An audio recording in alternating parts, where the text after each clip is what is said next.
Coup de projecteur à présent sur une interface qui s'adresse aux familles de parents atteints de maladies neurodégénératives telles qu'Alzheimer. Un programme mis en place par plusieurs associations et entités de la principauté.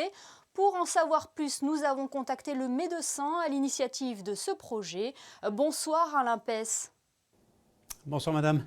Fort de votre expérience dans le milieu médical, vous êtes à l'initiative d'un programme pour les aidants de patients atteints de maladies neurodégénératives. Comment fonctionne-t-il ? Alors, ce programme, en fait, nous y avons travaillé depuis 2 ans environ sur le site de l'Association monégasque pour la recherche sur la maladie d'Alzheimer. Donc, en fait, il s'agit d'un programme qui est destiné à ce que les personnes qui s'occupent de personnes à domicile atteintes par ces maladies va se voir poser un certain nombre de questions pour établir un profil de troubles du comportement de son malade, et ensuite elle va avoir un professionnel qui va répondre à son questionnement sous forme d'une vidéo.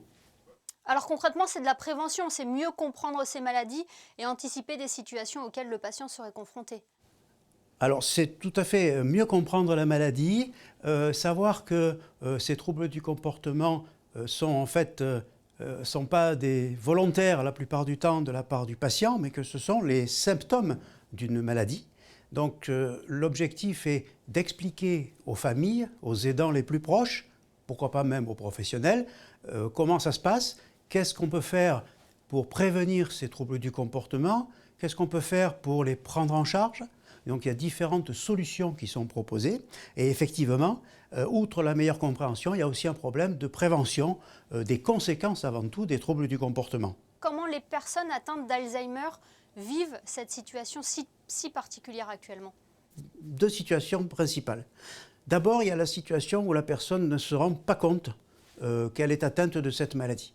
Ça s'appelle l'anosognosie, c'est un symptôme médical. La personne ne s'aperçoit pas qu'elle a des troubles de la mémoire, qu'elle a des troubles de la parole, de l'organisation de sa pensée, de la planification. Elle ne s'en aperçoit pas, elle n'en souffre pas beaucoup au début, par contre les proches en souffrent énormément.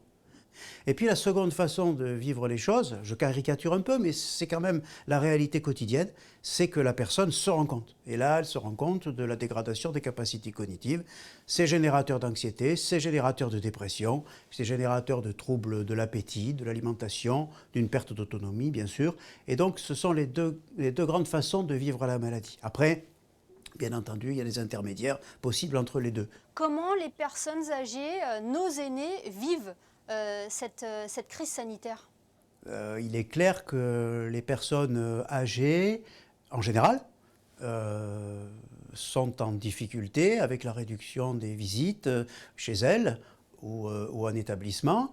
Donc en fait, oui, la situation est compliquée pour les personnes âgées.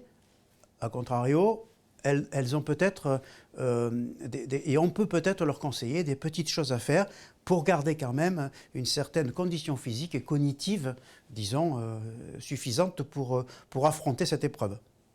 Merci beaucoup Alain Pess d'avoir été avec nous ce soir pour nous présenter cette interface. Merci beaucoup.